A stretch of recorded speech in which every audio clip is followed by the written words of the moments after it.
بسم اللہ الرحمن الرحیم الحمد للہ رب العالمین والصلاة والسلام علی اشرف الانبیاء والمرسلین وعلی آلہ واصحابہ اجمعین اما بعد اعوذ باللہ من الشیطان الرجیم بسم اللہ الرحمن الرحیم وإلہکم الہ واحد لا الہ الا هو الرحمن الرحیم صدق اللہ مولانا العظیم۔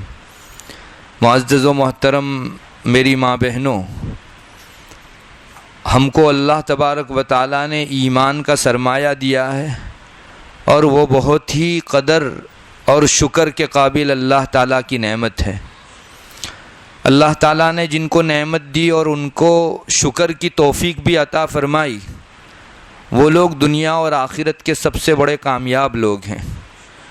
اور ایمان کی نعمت ہی جس کو نہیں ملی، یا ایمان ملا لیکن اس کی قدردانی میسر نہیں ہوئی، تو یہ لوگ دنیا آخرت کے خسارہ اٹھانے والے اور نقصان اٹھانے والے لوگ ہیں۔ عزیز ماں بہنوں، اس سے پہلے کئی مجلسوں کے اندر ایمان کی حفاظت کے سلسلے میں نے آپ ماں بہنوں کے سامنے دین کی باتیں عرض کی، اور آپ نے یہ سنا کہ اللہ موجود ہے۔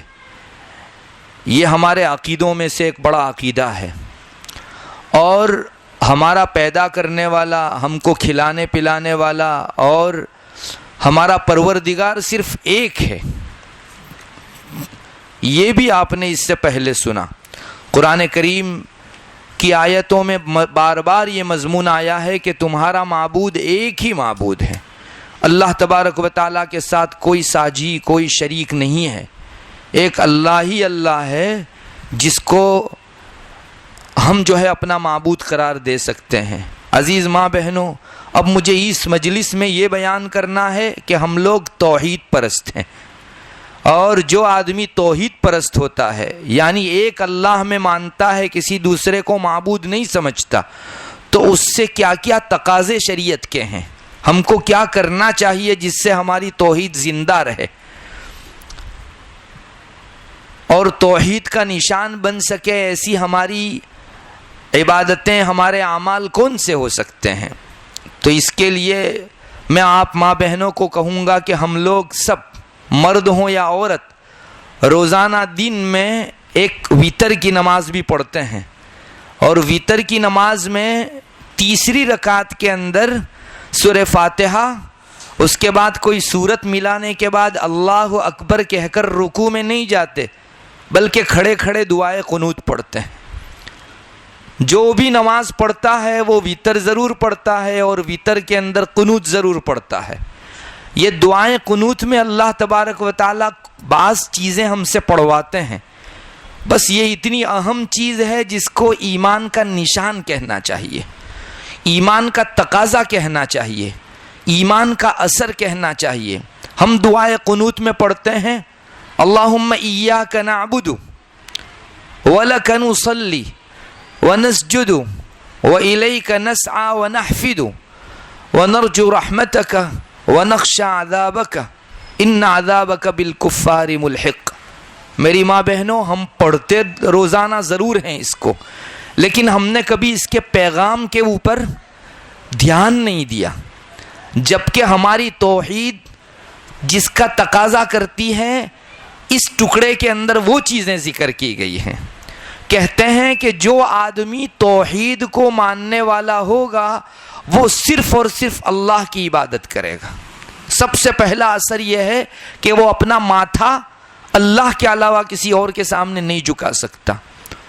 اللہ کی عبادت اس کا حق ہے، یہ توحید کا سب سے پہلا اثر ہے۔ دوسرے نمبر کے اوپر بندہ اپنی زندگی کے اندر مقصود اپنے اللہ ہی کو بناتا ہے۔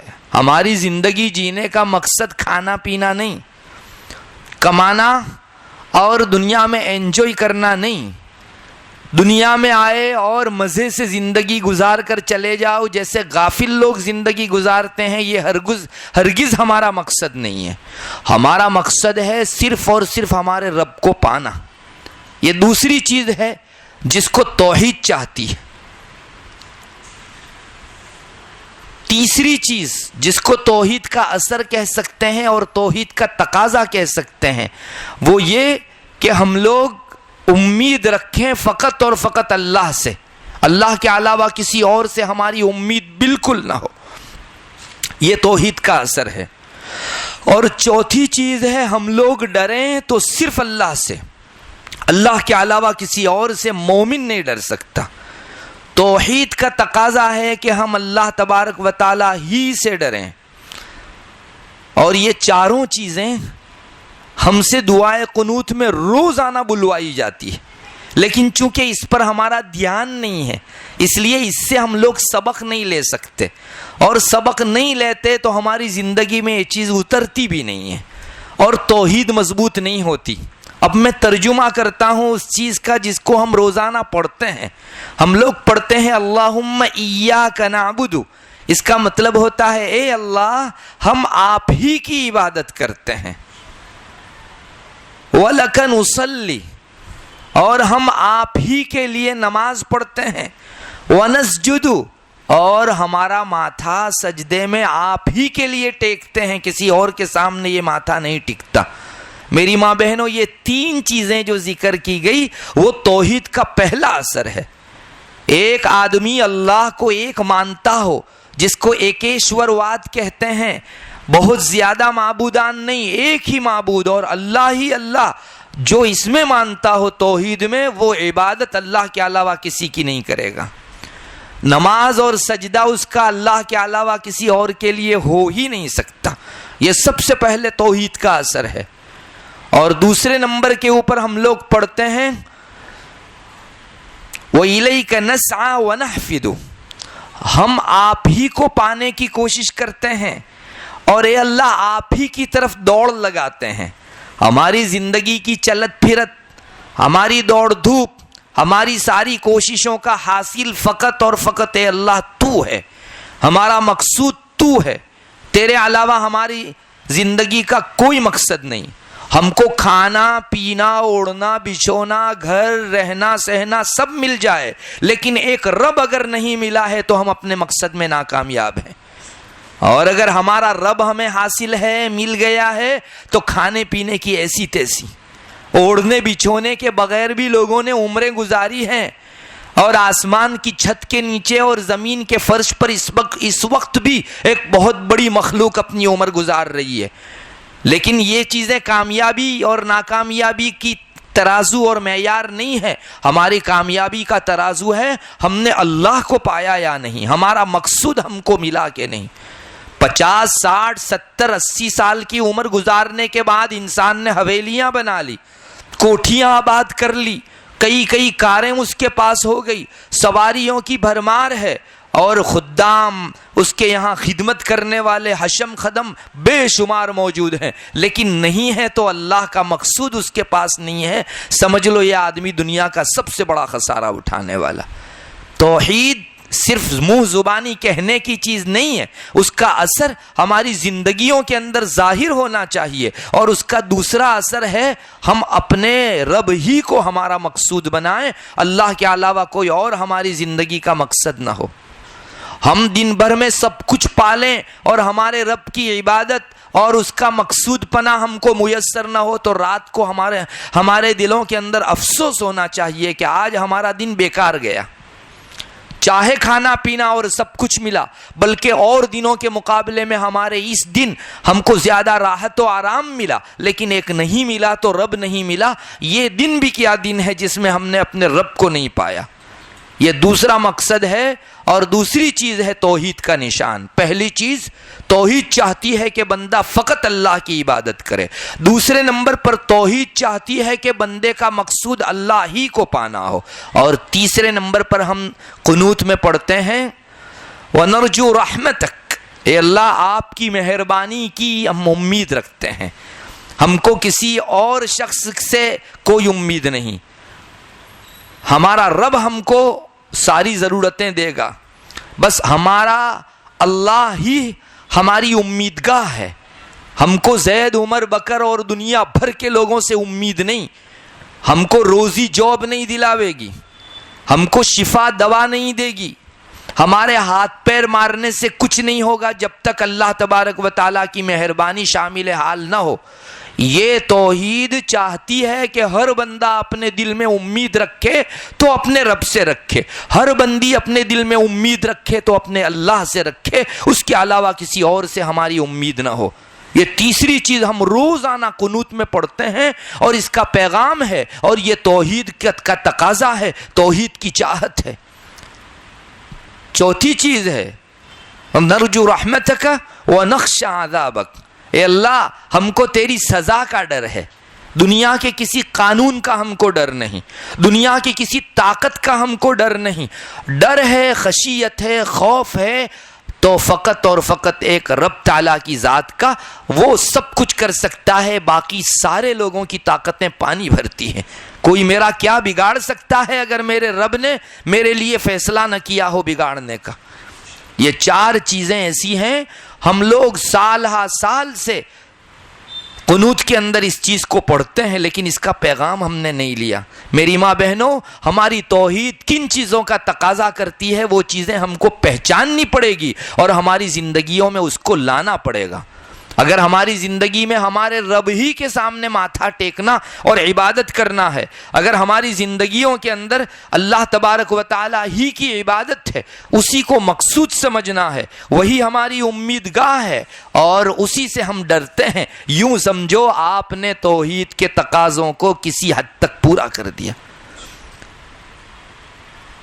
لوگ کہتے بھی ہیں کہ ہم لوگ توحید والے ہیں اور دوسرے لوگ توحید میں نہیں مانتے، 50 بلکہ کروڑوں معبودوں کے سامنے ماتھا ٹیکتے ہیں، تو ہمارے اور ان کے درمیان میں فرق کون سا؟ بس یہی فرق ہے کہ ہم لوگ اللہ کے علاوہ یہ ماتھا کسی کے سامنے ٹیک نہیں سکتے، اور جن کے دل میں توحید نہیں ہے وہ کسی کے سامنے بھی سجدہ کر سکتے ہیں، جھک جا سکتے ہیں۔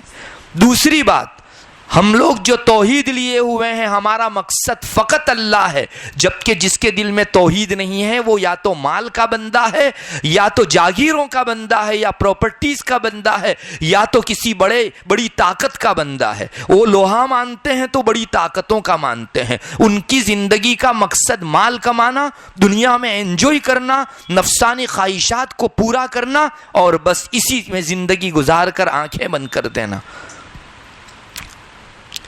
تیسری چیز، ہم توحید پرست ہیں الحمدللہ، ہمارے دل میں امید ہوگی تو اللہ سے ہوگی۔ دنیا کی کوئی طاقت کسی کو کچھ دے نہیں سکتی، جو دینے والا ہے وہی کسی کا محتاج ہے، وہ آپ کی ضرورت کیا پوری کر سکے گا؟ ضرورت پوری کرنے والی ذات تو وہ ہے جس کو کسی کی ضرورت نہیں اور وہ سب کی ضرورتوں کو بھرپور پورا کرتا ہے۔ یہ ہے اللہ تبارک و تعالیٰ کی مہربانی سے امیدوار ہونا اور سب سے اپنی امیدوں کو کاٹ لینا۔ قصہ بہت مشہور ہے، شاید آپ نے بھی سنا ہوگا۔ حضرت عمر رضی اللہ تعالیٰ عنہ کا جب خلافت کا دور چل رہا تھا تو ایک شخص کے دل کے اندر ایک مرتبہ یہ امید جاگی کہ ارے میں اتنا زیادہ ہاتھ پیر مارتا ہوں، کما نہیں سکتا، کیوں ایسا نہ کروں کہ خلیفہ جو بہت اچھے اور نیک دل خلیفہ ہیں حضرت عمر، ان کے پاس جا کر اپنی ضرورت دربار میں رکھ دوں تو حضرت عمر میری ضرورت پوری کر دیں گے، ان کے پاس تو بڑے بڑے خزانے ہیں اور پورا حکومت کا خزانہ جس کے ہاتھ میں ہو، میری چھوٹی سی ضرورت کیوں نہیں پوری کرے گا؟ تو کہتے ہیں کہ وہ شخص گیا حضرت عمر رضی اللہ تعالیٰ عنہ کے یہاں، اس نے حضرت عمر کو، وہاں دربار تو تھا نہیں، حضرت عمر کو گھر کے اندر پایا، دروازہ کھٹکھٹایا تو اندر سے کسی کے کچھ بولنے کی آواز اس نے سنی، تھوڑا کان لگا کر سنا تو حضرت عمر ہی یہ کہہ رہے تھے کہ اے اللہ میں محتاج ہوں، میری ضرورت تو پوری کر۔ بس اس بندے کے کان نہیں دماغ کھل گیا، وہ فوراً وہیں سے یہ کہتا ہوا لوٹا کہ میں جس سے مانگ رہا ہوں وہ اگر کسی اور سے اپنی ضرورت مانگتا ہے تو وہ میری ضرورت کیا پوری کرے گا، اور وہ جس سے مانگتا ہے میں عمر کو بیچ میں رکھ کر اس سے کیوں مانگوں، وہ میرا بھی معبود ہے، میں ڈائریکٹ اس سے کیوں نہ مانگ لوں۔ اتنا بڑا سبق مل گیا۔ اپنی امیدوں کا مرکز فقط اور فقط اللہ کو بنائیے۔ اللہ کے علاوہ کسی سے ہم کو امید نہیں ہونی چاہیے، یہ توحید کا تقاضا ہے۔ جبکہ دنیا کے باقی لوگوں کو دیکھیے جن کے دلوں میں توحید نہیں ہے، وہ یا تو کسی حکومت سے اپنی ضرورتیں منواتے ہیں، یا تو اپلیکیشن اور عرضی دے کر کسی اور کے سامنے بھیک مانگتے ہیں، یا تو ایک پیالہ کسی کے سامنے دھرتے ہیں جس میں ایک وقت کا کھانا ابھی ملا، شام کو واپس ہاتھ پسارنے کا موقع ان کو آ جاتا ہے۔ اللہ کو جس نے امیدگاہ بنایا، اس آدمی کی ساری ضرورتیں اللہ ہی پوری کرتا ہے، اور ہماری توحید کی یہ آواز ہے کہ ہم اللہ کے علاوہ کسی اور سے ہماری امید قائم نہ کریں۔ اور چوتھا تقاضا ہے ہماری توحید کا، اللہ تبارک و تعالی ہی سے ڈریں۔ ارے کوئی کر کیا سکتا ہے؟ زیادہ سے زیادہ آپ کے خلاف دھمکی دینے والا یا طاقت چلانے والا ہوگا تو کوئی انسان ہوگا، کوئی حکومت ہوگی، اور حکومتوں کا قیام بھی انسانوں سے ہوتا ہے۔ ہمارا رب انسان کے بارے میں کہتا ہے خلق الانسان ضعیفا، یہ کمزور انسان خود کا نہیں سنبھال سکتا، کسی کو کیا سزا دے سکتا؟ بس یہ چیزیں اگر ہمارے دلوں میں آ جاتی ہے، سمجھو توحید کے نشان لگ گئے ہمارے دلوں کے اندر، اور توحید ہمارے دل کے ایک ایک گوشے اور ایک ایک کونے کے اندر پیوست ہوگی، اور جس میں یہ چار چیزیں جتنی زیادہ اتنی ہی زیادہ وہ آدمی توحید میں پکا اور مضبوط۔ میری ماں بہنوں، میں آپ کو بتانا چاہوں گا کہ الحمدللہ اللہ تعالیٰ نے ہم کو توحید والا بنایا، اور کسی نہ کسی درجے میں ہم کو ان چاروں چیزوں کے اوپر قادر بنایا اور اس پر عمل کرنے والا بنایا۔ اس کے مقابلے کے اندر جو لوگ اللہ کو ایک نہیں مانتے، ان لوگوں کو دیکھ لو، ان لوگوں کے یہاں عبادت کا معیار کیا ہے؟ کس کے سامنے ماتھا ٹیکا جا سکتا ہے؟ ان کے یہاں ترازو ہے جو بہت بڑے جسم والا ہو اور جس کا ڈیل ڈول بہت بڑا ہو، اس کے سامنے وہ ماتھا ٹیک دیتے ہیں۔ میں دور نہیں لے جاتا، ہمارے یہاں سوریہ دیو کو نمسکار کیا جاتا ہے۔ بعض جو قومیں ہیں وہ سوریہ دیو کو نمسکار کرتی ہے، کبھی زمین کو بھارت ماتا کہہ کر اس کے اوپر اپنا ماتھا ٹیکتی ہے۔ میں پوچھتا ہوں کہ ان میں کہاں سے معبودیت آ گئی؟ ہاں، وہ اسی لیے کہ زمین اتنی بڑی ہے، اس کا جسم اتنا بڑا ہے، اس کا ڈیل ڈول اتنا بڑا ہے کہ انسان اس کے سامنے کوئی وقت نہیں رکھتا۔ تو انسان کی اپنی حقارت اور زمین کا بڑاپن ان کو مجبور کرتا ہے، چونکہ اللہ کی توحید میں نہیں مانا تو اللہ تعالیٰ نے اپنی بڑی مخلوق کے سامنے ان کو جھکنے پر مجبور کر دیا۔ تو دھرتی ماتا اور بھارت ماتا، اس کے سامنے جو ماتھا ٹیکنا ہے وہ اس فلسفے کا کام ہے کہ توحید کو نہیں مانا تو بڑے ڈیل ڈول کا یہ بندہ بن گیا۔ سورج کو دیکھا چوتھے آسمان پر ہے، ہماری کتابوں میں لکھا ہے سورج چوتھے آسمان پر ہے تب اتنا بڑا دکھتا ہے، حالانکہ اگر ادھر جا کر ہماری زمین کو دیکھو تو آپ کو زمین دکھے گی نہیں، اتنی چھوٹی ہے سورج کے مقابلے میں۔ اتنی بڑی ڈیل ڈول والی مخلوق کے سامنے وہ سوریہ نمسکار کرتے ہیں، کیوں؟ اس کے بڑے ڈیل ڈول کو دیکھ کر۔ ان کے یہاں بڑے جسم والا ہونا اور انسان جس کے سامنے بہت چھوٹا دکھائی دے وہ معبودیت کی علامت سمجھی جاتی ہے، اور ان کے سامنے جو بھی بڑے جسم والے ہیں یہ جو ہے اپنا ماتھا ٹیک دیتے ہیں۔ یہ پہلا معیار ہے۔ اور دوسرا معیار ان حضرات کے یہاں ہے جس سے ہم کو خوف ہوتا ہے، جو ہم کو نقصان پہنچا سکتا ہے، ان کے سامنے بھی وہ لوگ ماتھا ٹیکنے کے لیے تیار ہو جاتے ہیں۔ جیسے پانی انسان کو ڈبو دیتا ہے، خاص کر کے بڑی مقدار میں پانی ہو تو بہت ساروں کی موت اس میں واقع ہو جاتی ہے۔ آپ نے دیکھا ہوگا، آپ ماں بہنوں کو بھی اس کا اتفاق ہوا ہوگا، ہم لوگ ٹرین میں جاتے ہیں تو جب ندی آتی ہے یا پانی کی کوئی بہت بڑی کھائی آتی ہے تو یہ جو ہے کھڑکی میں سے پیسے پھینکتے ہیں۔ کیا فلسفہ ہے یہ یہی کہ یہ ندی جو ہے وہ ہم کو ڈبو سکتی ہے، ہم کو اس سے خوف ہے تو پیسہ ڈالو اور اسے راضی رکھو، جیسے اللہ کو راضی رکھ کر اس کی سزا سے بچا جا سکتا ہے۔ ان کے دل و دماغ میں توحید تو ہے نہیں، لہذا یہ اس مخلوق کو جو ڈبو سکتی ہے پیسہ دے کر راضی رکھنے کی کوشش کرتے ہیں۔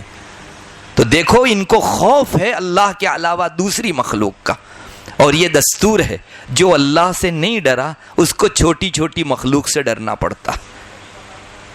آگ جلاتی ہے تو باقاعدہ اگنی دیوی کی پوجا کا تصور ان کے یہاں ہے۔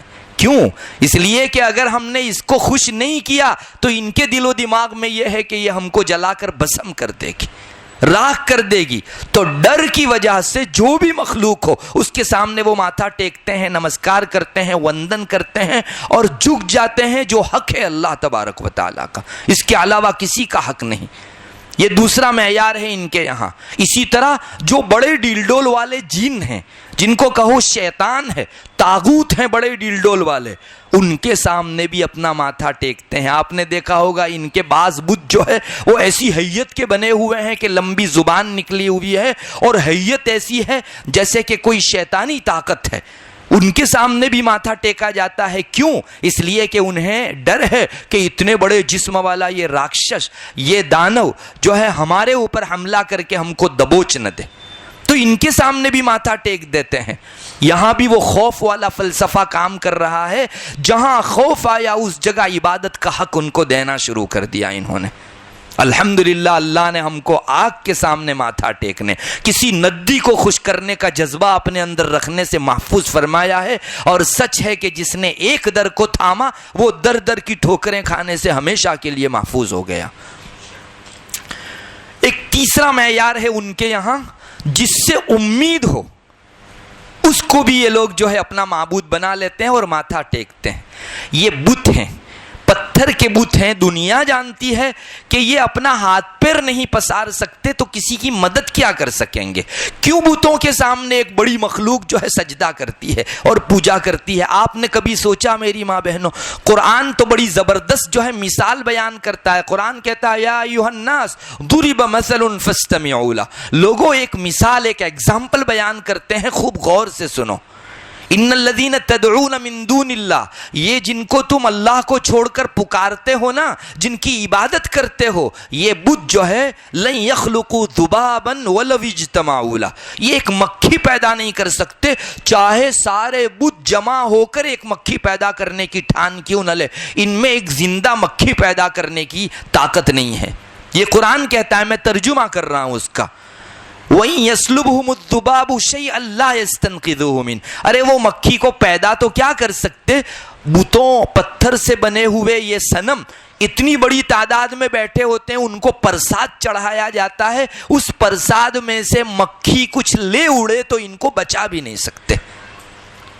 یہ قرآن کریم کا ترجمہ ہے. وَإِن يَسْلُبْهُمُ الذُّبَابُ شَيْئًا لَا يَسْتَنْقِذُوهُ مِنْ. اللہ کہتا ہے ضَعُفَ الطَّالِبُ وَالْمَطْلُوبُ. یہ پجاری بھی کمزور اور جس کی پوجا کی جا رہی ہے وہ بھی کمزور. میں آپ کو بتانا چاہتا ہوں, آپ نے کبھی غور کیا کہ بتوں اور پتھروں سے بنے بتوں کی کیوں پوجا کی جاتی؟ کبھی کھانے پینے کی چیزوں سے بت بنائے جاتے ہیں, اور کبھی بٹر کا بت بنایا جاتا ہے, کبھی پیزے کا بت. اب تو جو ہے ڈیجیٹل زمانہ ہے تو ڈیجیٹل بت بھی آ گئے بہت سارے. کیوں ان کے سامنے جھکتے ہیں؟ آپ غور کرے گی تو معلوم ہوگا کہ ان بتوں سے ان کو امید ہے, اور اس کا فلسفہ قرآن کھولتا ہے. ان کو پوچھا گیا کہ تم بتوں کو کیوں پوچھتے ہو, تو ان کا جواب یہی تھا کہ ہم ان کی عبادت تو اسی لیے کرتے ہیں کہ یہ اللہ سے ہم کو قریب کر دے. ما نعبدهم الا ليقربونا الى الله زلفى. ہم ان کو اسی لیے پوچھتے ہیں کہ اللہ سے ہمارا رشتہ جڑوا دے. انہوں نے سوچا کہ جیسے دنیا کے بادشاہ کے دربار میں بادشاہ تک پہنچنا ہو تو کسی کا ساتھ لینا پڑے, کسی کا وسیلہ لگانا پڑے, لاگوگ لگانی پڑے, تو وہ سمجھے کہ اللہ کا دربار بھی ایسا ہی ہوگا. تو یہ جو بت ہیں, جو اچھی شکل میں بڑے اچھے لوگوں کی اور اوتار والے بت بنے ہوئے ہیں, ان کو اگر ہم لوگ پوجیں گے تو یہ اللہ کے سامنے ہماری لاگوگ لگا دیں گے اور اللہ سے ہم کو جوڑ دیں گے. دیکھو ان کو بتوں سے امیدیں ہوئی تو ان کے سامنے اب ماتھا ٹیکنا شروع کر دیا. اپنے ماں باپ سے فائدہ پہنچنے کی امید ہے تو چرن اسپرشی ماں باپ کی ہوتی ہے. یہاں بھی جو اپنا ماتھا ٹیکنے کا فلسفہ ہے وہ اسی جگہ کام کر رہا ہے. سادھو سنیاسیوں کے سامنے سجدہ اسی لیے کیا جاتا ہے کہ وہ سمجھتے ہیں کہ ان کو بھگوان سے بہت قرب ہے اور ہم کو جو ہے ان سے قریب کر دیں گے. ان کے سامنے ماتھا اس لیے ٹیکا جاتا ہے. میری ماں بہنوں, آپ فرق سمجھیے. توحید پرست آدمی کو نہ اللہ کے علاوہ کسی کا ڈر ہے, نہ اللہ کے علاوہ کسی سے امید ہے, اور نہ ہی وہ کسی بڑے جسم کو خاطر میں لاتا ہے۔ اللہ سے بڑا ہو کون سکتا ہے؟ ہم روزانہ نماز میں ہر تکبیر میں رکوع سجدے میں اٹھتے بیٹھتے ہر وقت یہ پڑھتے ہیں اللہ اکبر اللہ اکبر، اللہ سب سے بڑا، تو اس کے سامنے کوئی بڑا جسم آنکھ میں آ کیسے سکتا ہے؟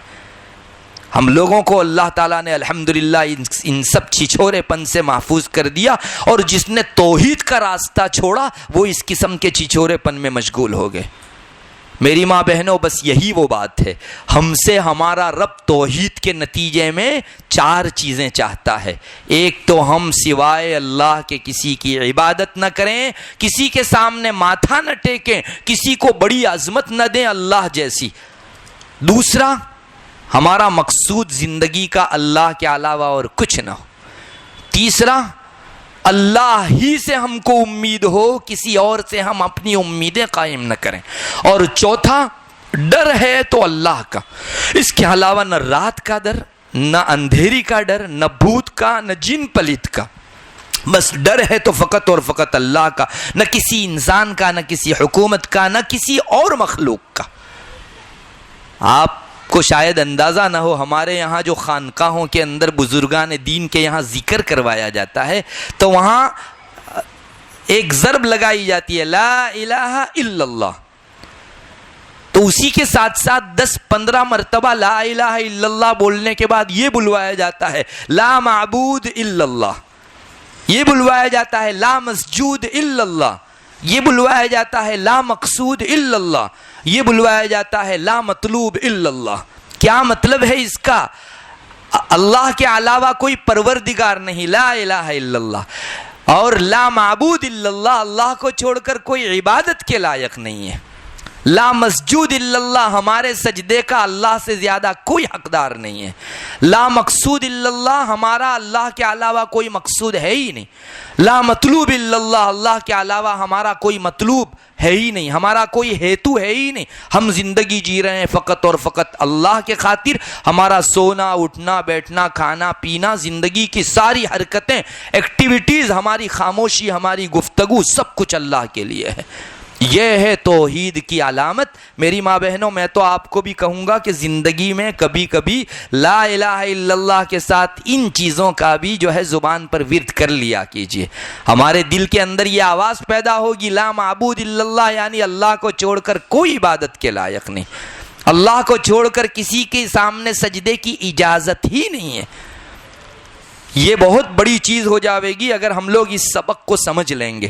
اور میری ماں بہنوں، یہ جتنی مخلوق کو دنیا پوجتی ہے، شرک والے پوجتے ہیں، چاہے بتوں کو پوجتے ہو، چاہے سورج کو، چاہے چاند کو، چاہے زمین کو، چاہے آسمان کو، چاہے پہاڑوں کو، ان ساری بڑی مخلوقوں کو جو پوجتے ہیں، شریعت ہمارا اللہ ہم کو یہ تصور دیتا ہے کہ یہ خود مخلوق ہیں، خالق نہیں ہیں، تم بھی مخلوق ہو اور تم کو ان سب میں اچھی مخلوق بنایا گیا ہے، تم ان کے سامنے ماتھا کیوں ٹیکتے ہو؟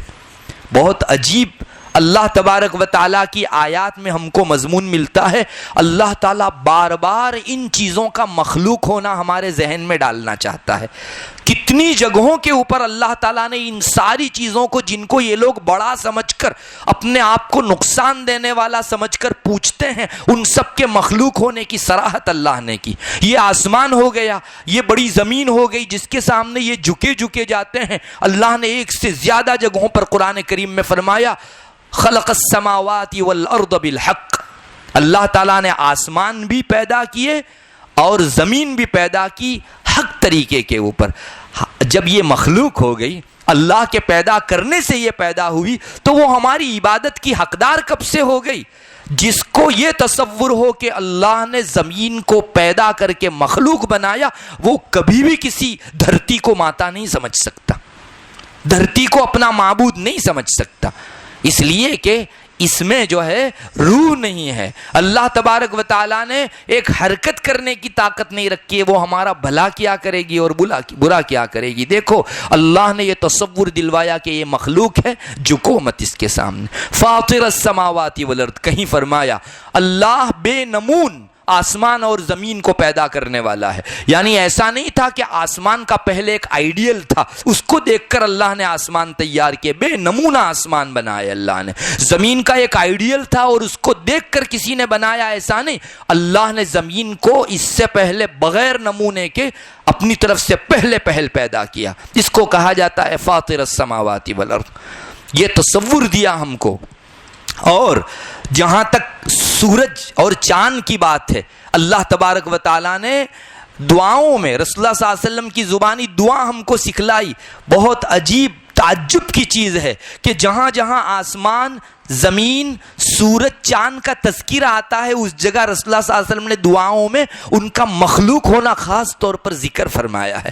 دیکھو, چاند دیکھنے کی دعا ہے, آپ بھی پڑھتی ہوگی اور پڑھنا چاہیے. کہتے ہیں کہ جو مہینے کے شروع میں چاند دیکھنے کی دعا پڑھ لیتے ہیں, پورا مہینہ اللہ کی سلامتی میں رہتے ہیں.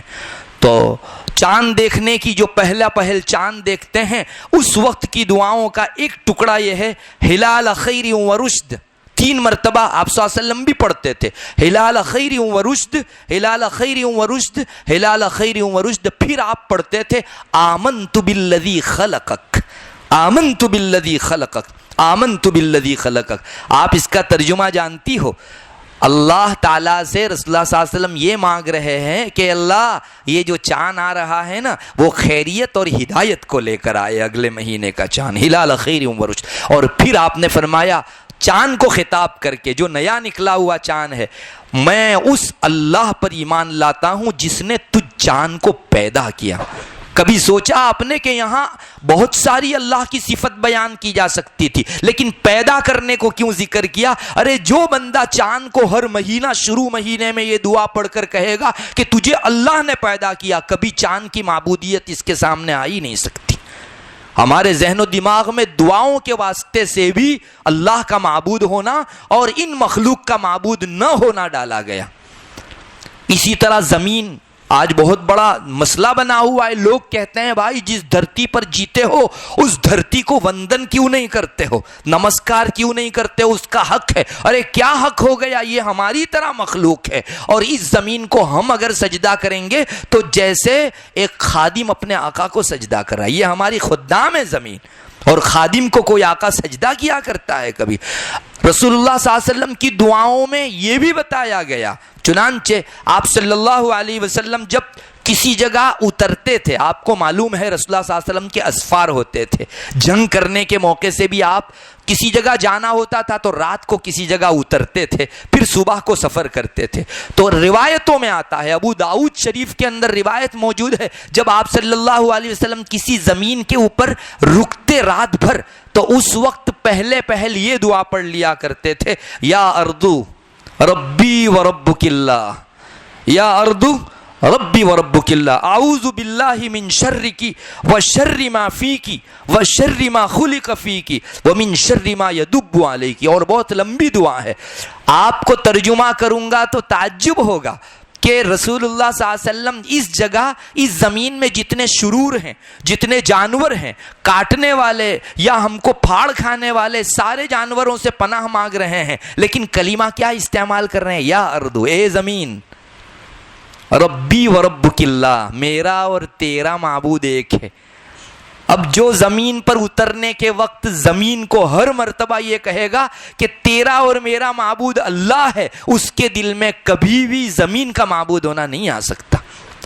دعاؤں میں کتنا اچھا پیغام لایا گیا کہ یہ معبود نہیں ہے, یہ رب نہیں ہے, اس کا بھی کوئی رب ہے اور ہمارا بھی وہی رب ہے. تو زمین کی معبودیت کبھی ہمارے ذہن میں نہیں آ سکتی. ہمیشہ یہی تصور دیا شریعت نے ہم کو کہ یہ کوئی معبود تھوڑی ہے, یہ تو خود عبادت گزار مخلوق ہے, یہ کوئی خالق تھوڑی ہے, یہ خود مخلوق ہے. جیسے تم مخلوق ہو, ان سب کو بھی اللہ تبارک و تعالیٰ نے پیدا کیا. ہمارے یہاں سوریہ نمسکار کا بھی بہت بڑا رواج ہے. ایک مخلوق آپ نے بھی دیکھی ہوگی, روزانہ چڑھتے سورج کے سامنے نمسکار کرتی. اللہ نے الحمدللہ ہم کو توحید پرست بنا کر اس چیز سے محفوظ رکھا, اور ہمارے ذہن میں یہ تصور دیا کہ یہ چاند اور سورج جو بھی ہیں یہ معبود نہیں ہے, یہ اللہ کی پیدا کی ہوئی اللہ کی نشانی ہے.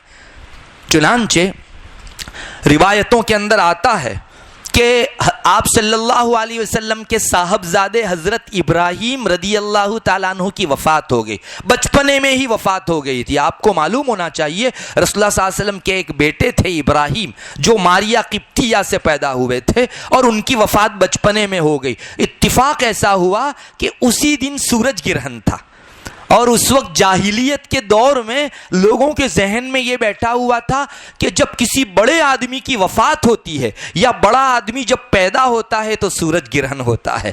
تو اس وقت حضرت ابراہیم کی وفات کے وقت جب یہ سورج گرہن ہوا تو روایتوں کے اندر آتا ہے نبی اکرم صلی اللہ علیہ وسلم نے سورج گرہن کی نماز پڑھائی، اور نماز پڑھانے کے بعد لوگوں کے بیچ ایک خطبہ دیا۔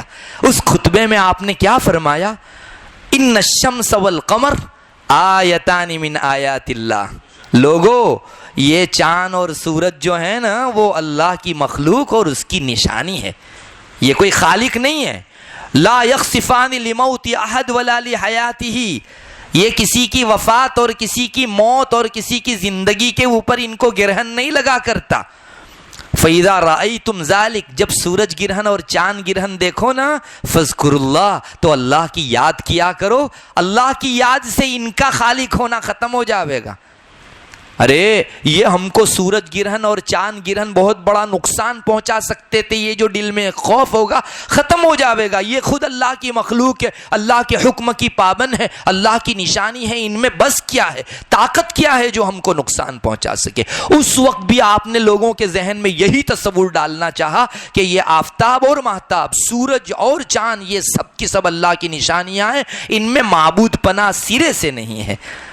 شاید اس وقت اتنا سمجھ میں نہ آیا ہو، آج ہم کو معلوم ہوتا ہے کہ آپ نے اس ٹکڑے کو اس لیے منتخب فرمایا کہ کل کو ایک بڑی مخلوق آنے والی ہے جو ان کو معبود سمجھے گی۔ بس پہلے سے ہی شریعت ذہن میں یہ ڈال دیں کہ یہ تو آیات ہیں، یہ تو مخلوق ہیں، تو کبھی بھی وہ مخلوق جو توحید پرست ہوگی ان کو معبود، ان کو مسجود، ان کو مقصود کبھی نہیں مان سکتی۔ ان سے ہمارے دلوں میں کبھی خوف نہیں آ سکتا۔ دیکھا آپ نے ہر موقع کے اوپر چاند، سورج، زمین، آسمان جتنے بھی ہیں ان سب کا تذکرہ جہاں آیا، اس موقع کے اوپر اللہ تبارک و تعالیٰ نے ان کا مخلوق ہونا اور اللہ کا ان کا رب ہونا یہ ڈالا، تاکہ ان کی ربوبیت ہمارے دلوں کے اندر ہرگز نہ آئے۔ سمندر، پانی، ندی جس کو دیکھ کر لوگ جھک جھک جاتے ہیں اور نمسکار کرنے لگتے ہیں اور اس سے ڈر کھا کر جو ہے پیسہ ڈالتے ہیں، اللہ اس سمندر اور ندی کے بارے میں فرماتا ہے وَهُوَ الَّذِي سَخَّرَ الْبَحْرَ لِتَجْرِيَ الْفُلْكُ بِأَمْرِهِ، اللہ نے یہ سمندر پیدا کر کے تمہارا خادم بنا دیا، تمہارے بس میں کر دیا، تمہارے قابو میں کر دیا۔ ارے اتنی بڑی کشتی لے کر سمندر کو پھاڑ کے تم لوگ جاتے ہو، سمندر کس کے تابع ہو جاتا ہے؟ تمہاری کشتی کے تابع۔ یہ کس نے بنایا؟ اللہ تعالیٰ نے تمہارے قابو میں کر دیا، ورنہ اتنی بڑی مخلوق، پونے حصے کے اوپر پانی اور پاؤ حصے پر زمین، اتنی بڑی مخلوق تمہارے تابع کیسے ہو سکتی ہے؟ تو جس کے دل میں یہ ہوگا کہ یہ تو ہماری خادم ہے، اللہ کی ایک مخلوق ہے جس کو ہماری نفع رسانی کے لیے پیدا کیا گیا ہے، کبھی بھی سمندر کے سامنے جو ہے اپنے آپ کو جھکا نہیں سکتا، پانی کی طاقت کے سامنے اس کا لوہا کبھی نہیں مان سکتا۔ اللہ کی طاقت ہی طاقت ہے، کسی مخلوق کی طاقت نہیں ہے۔ اور ایک بات یہ بھی خاص طور پر یاد رکھنے کی ہے کہ ان مخلوق کو دیکھ کر کبھی کوئی ایسی حرکت انسان نہ کر لے جس سے ان کی عظمت دل میں آ جائے۔ آپ کو معلوم ہونا چاہیے کہ آسمان اور زمین، پہاڑ، چاند اور سورج کی پوجا یہیں سے شروع ہوئی۔ پہلے لوگوں نے اس کی تعظیم کرنا شروع کیا اور تعظیم میں بڑھتے بڑھتے بڑھتے ان کی طاقت کا اتنا لوہا مان لیا کہ ان کے سامنے اب ماتھا ٹیکنے لگے۔ شریعت نے پہلے ہی دن سے تعلیم دی کہ تم لوگ کوئی ایسی حرکت مت کرو کہ کل کو پوجا تک پہنچ سکو۔ چنانچہ حضرت علی رضی اللہ تعالیٰ عنہ فرمایا کرتے تھے کہ جب تم چاند کو دیکھو تو چاند کو ٹکٹکی لگا کر مت دیکھو، ارے ایک مرتبہ دیکھ لیا چاند ہو گیا، نظر ہٹا لو وہاں سے۔ یہ حضرت علی فرماتے تھے، اور یہ فرماتے تھے ارے یہ چاند جو نکلا ہوا ہے یہ اللہ کی ایک نشانی ہی تو ہے، یہ ایسے ہی نشانی ظاہر ہوئی جیسے روزانہ سورج اگتا ہے، روزانہ ستارے چھٹ کر ہماری نگاہوں میں آتے ہیں، اس سے زیادہ کچھ نہیں۔ اور پھر حضرت علی نے یہ بھی فرمایا جب تم میں سے کوئی آدمی چاند کو دیکھے تو ہرگز کھڑا نہ ہو، چونکہ کھڑا ہونا تعظیم کا نشان سمجھا جاتا ہے، اور آج کھڑا ہوا کل کو جھکے گا، پرسوں سجدے میں جاوے گا، اسی سے پوجا کا راستہ شروع ہوتا ہے۔ تو ہمارے بڑوں نے تعظیم کے سارے راستے کاٹ دیے، اور یہ بھی فرمایا ولا ینظر، اور چاند کو دیکھتا نہ رہے، اس لیے کہ اس کے دیکھنے کی وجہ سے ہم اتنے چھوٹے، چاند اتنا بڑا، سورج اتنا بڑا، اس قسم کا تصور ہمارے دل میں آنے لگے گا، اور اللہ کے بڑے ہونے میں ہم کو الیاذ باللہ شک ہونے لگے گا۔ تو دیکھو ہی مت اور کھڑے مت ہو۔ کتنی بہترین تعلیمات ہے۔ آپ نے دیکھا جہاں تذکرہ آیا ان کا تو مخلوق ہونے کی حیثیت سے تذکرہ کیا، اور جہاں عظمت پیدا ہو سکتی تھی وہ ساری حرکتیں بند کروا دی۔ ابھی میں نے روایت سنائی آپ کو، آپ صلی اللہ علیہ وسلم نے فرمایا چاند اور سورج اللہ کی نشانیوں میں سے ایک نشانی ہے، جب سورج گرہن کرتا ہوا ہوتا ہوا دیکھو اللہ کو یاد کرو۔ کیوں اللہ کی یاد ڈالی گئی؟ ارے سورج اور چاند کو یاد کرنے کی ضرورت نہیں ہے، اس مخلوق کی حیثیت کیا ہے، اللہ کے فیصلے سے ان کو گہن لگا ہے، اس وقت یاد کرو تو ان کے خالق کو یاد کرو۔ اسی طرح ایک اور روایت میں بھی ہے، جب سورج گرہن ہوا آپ صلی اللہ علیہ وسلم نے فرمایا هذه الآیات التي يرسل اللہ تعالیٰ نے ان نشانیوں کو تم پر بھیجا ہے، وہ کسی کی موت کی وجہ سے طاری نہیں ہوتا گہن، اور نہ ہی کسی کے پیدا ہونے کی وجہ سے ہوتا ہے، وَلَكِنَّ اللَّهَ يُخَوِّفُ بِهَا عِبَادَهُ، اللہ چاند گرہن دکھا کر، سورج گرہن دکھا کر تم کو ڈراتا ہے کہ یہ ساری مخلوق میرے تابع ہیں۔ آج سورج اور چاند کو ایک لائن میں لا کر کھڑا کر دیا، کل کو تمہاری زمین سے ٹکرا دوں گا تو پرلے آ جائے گا، قیامت آ جائے گی۔ یہ اللہ تبارک و تعالیٰ ڈراتا ہے لوگوں کو۔ فَإِن رَأَيْتُمْ شَيْئًا مِّن ذَلِكَ، سورج گرہن، چار گرہن، یا اس طرح آندھی یا فلڈ یا زلزلہ یا اس قسم کی کوئی بھی چیز دیکھو، آپ صلی اللہ علیہ وسلم نے فرمایا فَافْزَعُوا إِلَى ذِكْرِ، اللہ کے ذکر کی طرف جو ہے لپک پڑو اور اس کی طرف گریہ وزاری کرو، روتے دھوتے اللہ کی یاد کرنے لگو، وہ دعائیں ہی اللہ کی دعا میں لگ جاؤ، اور وہ استغفاری ہی اور اللہ کے استغفار میں لگ جاؤ۔ دیکھو جو آدمی ان چیزوں کو دیکھ کر اللہ کی یاد میں لگے گا، اپنے گناہوں کی توبہ کرنے لگے گا، اور اسی طرح اللہ سے دعا مانگنے لگے گا، تو کبھی اس کے دل کے اندر ان کا معبود ہونا آ سکتا ہے۔ کتنا راستہ بہترین شریعت نے دکھا دیا۔ ارے ہم لوگ بتوں کی پوجا میں مشغول ہو کر توحید کو بھول گئے، اس وجہ سے آج در در کی ٹھوکریں ہیں، نہ ہم یہاں کے رہے نہ آخرت کے رہے۔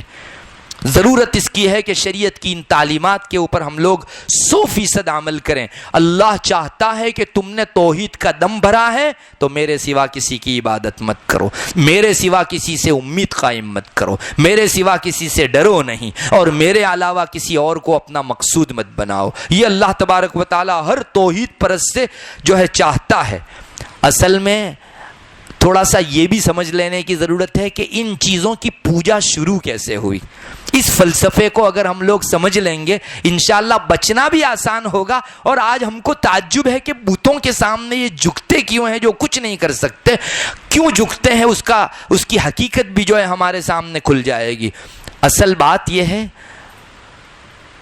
اسلام کے اندر دو چیزیں الگ الگ ہیں، ایک تو کسی کی تعظیم بجا لانا، کسی کا ادب کرنا، رسپیکٹ کرنا، اور دوسری چیز ہے عبادت۔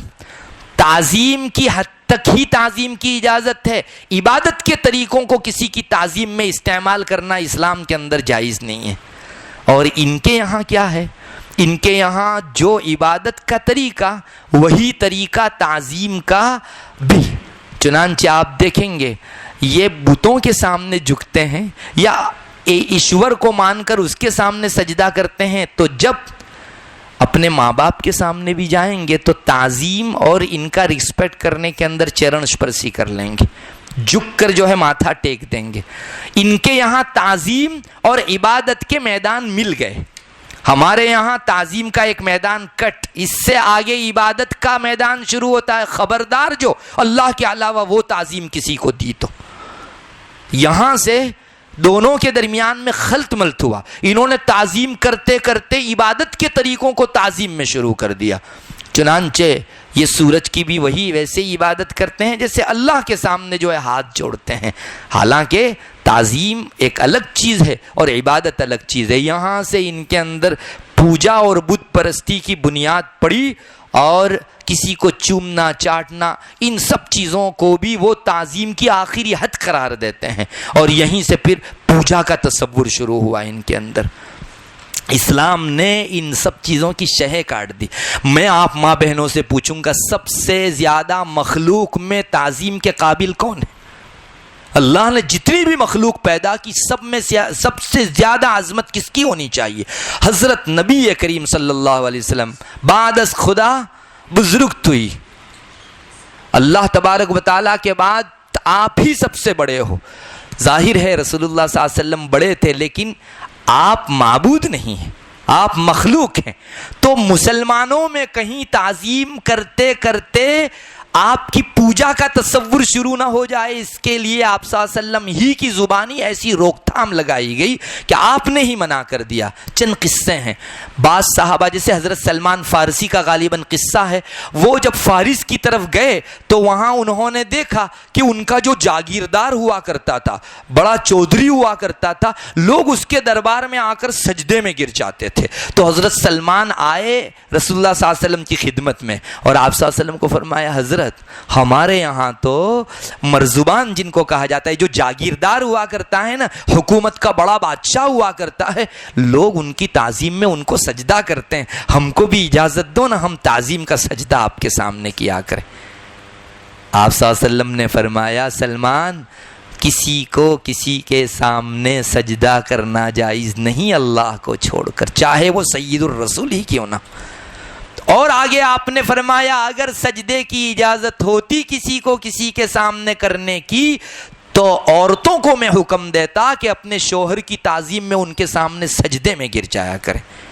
آج بہت ساری خواتین اپنے شوہر کو رسپیکٹ نہیں دیتی، نام لے کر بلاتی ہے، سب کے درمیان میں اس کا انسلٹ کرنے کو اپنا رعب سمجھتی ہے، اور یہ سمجھتی ہے کہ ہم تو 21ویں صدی کی خاتون ہیں، یہ اسلامی احکام بہت پرانے ہیں الیاذ باللہ، اور لوگوں کے درمیان میں وقتی طور پر اپنا وٹ جما کر اللہ کو ناراض کر بیٹھتی ہے۔ یاد رکھو، مسلمان رہنا ہے تو نماز میں بھی اللہ کا پابند رہنا پڑے گا، اور سنسار میں بھی اللہ کے کام کا پابند رہنا پڑے گا۔ منع فرما دیا، اور شوہر کا حق اتنا بڑا ہے کہ میں اگر کسی کو سجدے کی شریعت میں اجازت ہوتی تو عورتوں کو کہتا کہ اپنے شوہروں کی تعظیم اتنی کرو، سجدے میں جھک جاؤ، لیکن اللہ کے علاوہ کسی کے سامنے سجدہ جائز نہیں، اس لیے عورتوں کو بھی اس قسم کی تعظیم کی اجازت نہیں۔ دیکھا میری ماں بہنوں، آپ صلی اللہ علیہ وسلم نے اپنے سامنے اپنی زندگی میں سجدے کو منع کر دیا، اب کون ہے جس کو تعظیم میں سجدہ کیا جا سکتا ہے؟ شہ کاٹ کے رکھ دی، تا قیامت کی صبح تک اب کسی کے سامنے تعظیم میں سجدہ کیا ہی نہیں جا سکتا۔ ایک اور بھی واقعہ ہے، ایک مرتبہ رسول اللہ صلی اللہ علیہ وسلم کے پاس چند انصاری آئے، انصاری لوگ کھیت کے اندر جو ہے کھیتی کیا کرتے تھے، تو ان کا ایک اونٹ تھا جس کے ذریعے سے وہ کھجور کے درختوں میں پانی پلایا کرتے تھے۔ تو ایک مرتبہ ان کا وہ اونٹ جو تھا وہ بیٹھ گیا، اب اونٹ کے ذریعے سے اندر سے ڈول میں سے پانی نکالا جاتا تھا، اونٹ ہی بیٹھ گیا تو پانی کے بغیر جو ہے یہ پورا باغ جو کل تک لہلہاتا تھا سوکھتا ہو گیا۔ انصاری حضرت نبی کریم صلی اللہ علیہ وسلم کی خدمت میں آئے، حضرت ہمارا اونٹ ہے، اسی پر ہمارا پورا دھندا چلتا ہے، ہماری زراعت چلتی ہے، یہی بیٹھ گیا ہے، ہماری ساری کھیتی سوکھ گئی ہے، آپ تشریف لائیں اور کچھ دعا پڑھیں، کچھ کر دیں تاکہ یہ اونٹ کام میں لگ جائے۔ آپ صلی اللہ علیہ وسلم صحابہ کے ساتھ تشریف لے آئے، تو آپ اونٹ سے قریب جانے لگے، وہ اونٹ جیسے باولا کتا ہوتا ہے، گانڈا کتا ہو جاتا ہے، وہ کس طرح سب پر جو ہے ہمیشہ غصے بھری نظر کرتا ہے، ایسی نظر والا تھا۔ تو آپ صلی اللہ علیہ وسلم اس کے آگے جانے لگے، صحابہ نے روکا، انصاریوں نے، حضرت یہ آپ پر کہیں حملہ نہ کر دے۔ آپ صلی اللہ علیہ وسلم نے فرمایا کچھ نہیں کرے گا۔ آپ آگے گئے، روایت میں آتا ہے اونٹ نے گردن جھکا لی، آپ نے اس کی پیشانی کے بال پکڑ کر اس کو کھڑا کیا، بیگی بلی کی طرح وہ کھڑا ہو گیا، آپ نے کام میں جوڑ دیا اور وہ کام میں لگ گیا۔ صحابہ نے جب یہ منظر دیکھا تو پوچھا، حضرت آپ کے سامنے جانور اپنا ماتھا جو ہے ٹیک دیتے ہیں تعظیم میں، تو ہم کو بھی اجازت دو کہ ہم بھی آپ کے سامنے سجدہ کیا کریں۔ آپ نے فرمایا اللہ کے علاوہ سجدہ کسی کو کرنا جائز نہیں ہے، یہ شہ ہی کاٹ دی تاکہ آئندہ قیامت تک اب تعظیم کے نام سے کوئی آدمی عبادت نہیں کر سکتا۔ عبادت اللہ کی اور تعظیم اللہ کی بھی، اور جن کی تعظیم کا اللہ نے حکم دیا ہے ان سب کی بھی تعظیم ہوا کرے گی۔ بہرحال کتنی بہترین تعلیمات ارشاد فرمائی. یہ حجر اسود کو لوگ چومتے ہیں اور چومنا شریعت کا ایک حصہ بھی ہے. حضرت عمر رضی اللہ تعالیٰ عنہ ایک مرتبہ حجر اسود کے پاس کھڑے ہو گئے اور فرمایا اے حجر اسود، مجھے معلوم ہے تو ایک پتھر سے زیادہ کچھ نہیں. اگر میرے رسول کو میں تجھ کو تم چومتا ہوا نہ دیکھتا تو کبھی تجھ کو بوسہ نہ دیتا. اب مجھے بتائیے جس اسلام میں اتنی تعلیم ہو وہ کبھی پتھر کے سامنے ماتھا ٹیک سکتا ہے؟ یہ شریعت کی تعلیمات ہے، توحید کی آواز ہے. ہم اللہ ہی کی عبادت کریں، اسی کو مقصود جانیں، اسی سے امید رکھیں اور اسی سے ڈریں. اللہ کرے یہ نشانات ہمارے اندر قائم ہو گئے، اللہ کی توحید جم گئی الحمدللہ. اللہ تبارک و تعالی ہمیں توفیق عطا فرماوے اور توحید پر مضبوط رکھے. وآخر دعوانا الحمدللہ. جزاکم اللہ احسن الجزاء. بہت ہی عزت اور احترام کے قابل میری دینی اسلامی مائیں اور بہنیں، ہم آپ حضرات کا بہت دل کی گہرائیوں سے شکریہ ادا کرتے ہیں کہ آپ پھر سے ایک مرتبہ آواز دینے پر اپنے دینی اور ایمانی فکروں کو جاگا کر اپنا قیمتی وقت ہمیں دے رہے ہیں. میں رمضان کے بعد کی اس پہلی مجلس میں شرکت کی مبارکبادی پیش کرنے کے ساتھ ساتھ میں ہم سب کے بہت ہی مکرمی مہمان حضرت مفتی حفظ الرحمان صاحب سملکی دامت برکاتہم العالیہ کا اہل بستی کی طرف سے، اپنی طرف سے، پورے علاقے کی طرف سے شکریہ ادا کرتا ہوں. محترمہ دینی مائیں اور بہنیں، آج کی یہ جو پہلی مجلس ہوئی 1 گھنٹے کی، ایک تھوڑی دیر کے لیے سوچیں کہ ہم 40 سال سے، 50 سال سے، 60 سال سے نماز پڑھ رہے ہیں. اور جیسے کہ آج کی مجلس میں حضرت نے فرمایا کہ ہم جو نماز پڑھتا ہے وہ وتر پڑھتا ہے، اور وہ جو وتر پڑھتا ہے وہ دعائے قنوت پڑھتا ہے. تو دعائے قنوت میں ہم کیا پڑھ رہے ہیں؟ اللہم ایاک نعبد ولک نصلی ونسجد والیک نسعی ونحفظ ونرجو رحمتک ونخشی عذابک. میری ماں اور بہنیں، میں ایک ریکویسٹ، ایک اپیل آپ سے کرتا ہوں. میری نوجوان بہنیں بیٹھی ہوئی ہے کہ یہ بیان آج کا ایسا تھا کہ آپ 1 مرتبہ نہیں، 2 مرتبہ نہیں، کم سے کم 3 مرتبہ پھر سے 1 مرتبہ سن لیں. روٹی بناتے ہوئے، گھر کے کام کاج کرتے ہوئے، ڈرائیونگ کرتے ہوئے، بیٹھے ہوئے، تب جا کے پورا مضمون ہماری دماغوں میں آئے گا. اور جب ہم انشاءاللہ روزانہ وتر پڑھیں گے تو ہمیں پتہ چلے گا یہ دعا پڑھتے وقت کہ ہم اللہ سے کیا مانگ رہے ہیں. میری مائیں اور بہنیں، میں سن رہا تھا اور میرے دل و دماغ میں ایک بات آ رہی تھی کہ پیارے اللہ، آپ نے اس دین اسلام کی حفاظت کا وعدہ لیا ہے. اب کوئی نبی نہیں، اب کوئی قرآن نہیں، اب کوئی کتاب نہیں، قیامت تک یہ دین باقی رہے گا. تو مجھے آج کے بیان سے یہ بات سمجھ میں آ رہی تھی کہ میرے پیارے اللہ، شرک کرنے والے اور باطل فرقے جتنے پیدا ہوتے رہیں گے، پیارے اللہ، ایسے موقع پر تو ایسے افراد، ایسے اکابرین، ایسے علماء، ایسے مفتی پیدا کرتا رہے گا جو وقت کے مطابق ایسے باطل فرقوں کے مقابلے میں ہمیں قرآن اور حدیث سے ایسی باتیں بتائیں گے جس سے ہمارا ایمان جاگتا رہے گا. میری ماں اور بہنیں، میں آج خاص طور پر یہ اعلان کرنے آیا ہوں کہ یہ جو مجلس ہے ہماری ماہانہ منتھلی جو ہماری مجلس ہے مغرب بعد کی، خاص طور پر مستورات کی، یہ کوئی ایک عمومی بیان نہیں ہے. بہت سوچ سمجھ کر اور جو ہے بزرگوں سے مشورہ کر کے ہمارے علاقے کے لیے مہینے میں 1 مرتبہ مغرب اور عشاء کے درمیان کی مجلس ہے. آؤ، سال کی یہ پہلی مجلس ہے تو ہم یہاں سے نیت لے کر اٹھیں کہ ہمارے اطراف میں کوساڑ بستی ہے، کوساڑ آواس ہے، کٹھور، کھولوڑ اور سائن کا علاقہ، بہت سارے نئے مسلمان بہنیں، میری مائیں اور بہنیں، ہمارے موبائل کے اندر 50 لوگوں کی اور 50 اسٹوڈنٹ، 50 سہیلیوں کا نمبر ہے. میری مائیں اور بہنیں، کیا ہم یہ نہیں کر سکتے کہ مہینے میں 1 مرتبہ ہم تقریباً 20-25 کلومیٹر کا ایریا کور کر کے اور خود بھی محنت کریں کہ زیادہ سے زیادہ تعداد میں ہماری بہنیں آئیں اور اس سے خوب فائدہ اٹھائیں، اور اس سے میرا بھی اور ہم سب کا بھی ایمان تازہ رہے۔ اللہ ہمیں اس کی خوب توفیق عطا فرمائے۔ اب انشاءاللہ مختصر سی دعا فرمائیں گے حضرت۔ بسم اللہ الرحمن الرحیم، اللہم صلی علی محمد النبی الامی وعلی آلہ وسلم تسلیما، فاطر السماوات والارض، عالم الغیب والشہادہ، انت تحکم بین عبادک فیما کانوا فیہ یختلفون۔ اے اللہ ہمارے گناہوں کو معاف فرما۔ اے اللہ تیرا فضل ہے کہ تو نے ہم کو موحد بنایا، توحید پرست بنایا۔ تیرا فضل ہے کہ تو نے ہم کو مشرک نہیں بنایا۔ اے اللہ ہماری توحید کو ہمیشہ پانی ملتا رہے، اس کے سامان بھی بہت کیے تو نے۔ اے اللہ ہماری زندگیوں میں بار بار ایسی دعائیں تو نے ہم کو عطا فرمائی جس سے ہماری توحید کو پانی ملتا رہے۔ اللہ ہم کو اس کی حقیقت بھانپنے اور اپنی زندگیوں کو ہمیشہ تر و تازہ رکھنے کی توفیق عطا فرما۔ ہماری توحید مرجھا جائے، اس سے ہماری حفاظت فرما۔ اللہ کتنی ہی بندے اور بندیاں تھی جو پیدا تو ہوئی مسلمان گھرانے میں، ان کی عمر کا ایک لمبا حصہ بھی مسلمان گھرانے میں گزرا، لیکن تیری توفیق شامل حال نہیں رہی تو یہ توحید کھو بیٹھے۔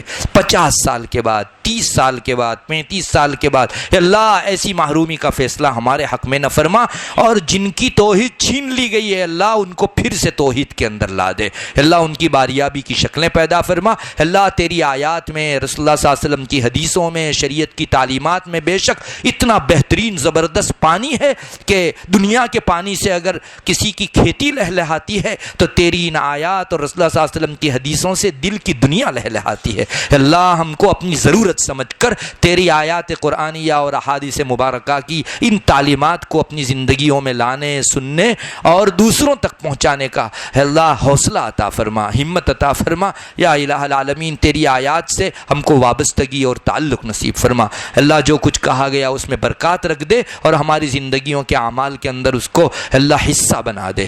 اللہ جتنی خواتین آئی ہے ان کے آنے کو ہم سب کے لیے ذخیرہ آخرت اور نجات کا ذریعہ بنا دے۔ اس میں جو خیر ہیں اس سے ہم کو متمتع فرما، اگر کوئی چک سے غلط بات نکل گئی ہو معاف فرما۔ اللہم انا نسألک من خیر ما سألک منہ نبیک محمد صلی اللہ علیہ وسلم ونعوذ بک من شر ما استعاذ منہ نبیک محمد صلی اللہ علیہ وسلم، انت المستعان وعلیک البلاغ ولا حول ولا قوة الا باللہ۔ سبحان ربک رب العزة عما یصفون وسلام علی المرسلین والحمد للہ رب العالمین۔